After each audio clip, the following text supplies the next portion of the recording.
આજે તો આપણે એ બકરાનું ડેટ થઈ ગયું જે આપણે કાલે ગાડી પર બેહાડીને લઈ આવ્યા હતા ઘરે.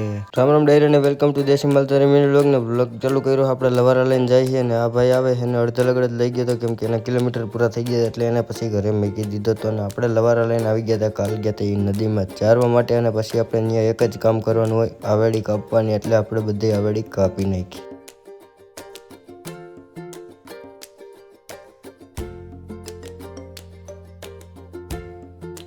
હવેડી ખાઈને લવારા થઈ ગયા હતા તેરસા એટલે પછી વાગવા આવ્યો હતો જરાક બહાર એટલે લવારાને લઈને આવી ગયો હું પાણી અને પાણી પાઈ લીધું ને વાગી ગયો તો એક એટલે લઈને નીકળી ગયો ઘર સાઈડ ને મિત્રો આવી ગયો વાડ અને જોયું તો આપણો એક બકરો સવારમાં ભેગો આવતો તો ન આવેલો પછી એને રાખ્યો તો ઘરે. એ ઓલમોસ્ટ ડેટ થઈ ગયો છે મિત્રો. હજી કાલ તો ભાઈને ગાડીમાં બેહાડીને લઈ આવ્યા ને આજે હું થયું ખબર ના પડી મિત્રો. અને હવે જોવાનું સાંજે બાપાનું રિએક્શન ને પછી નાખી દીધું આપણે બકરાને લવારાને ભૂકો અને પછી વાગી રહ્યા હતા 6 એટલે આવી ગયો તો વાડે બોગરું લઈને દૂધ દોવા માટે કેમ કે આવી ગયું તો આપનું વાઘ બોકડો મરી ગયો તો સમજી જ ગયા છે. અપાએ હું કીધું હે ન સમજાણું પેલી કોમેન્ટ વાંચી આવજો અને આપણે મળીએ નવા ટોપિકમાં. મોર મિની વ્લોગ જોવા માટે ફોલો લાઈક કરતા જજો અને ફૂલ વિડીયો ચેનલ ઉપર આવ્યો હોય તો જોતા આવજો.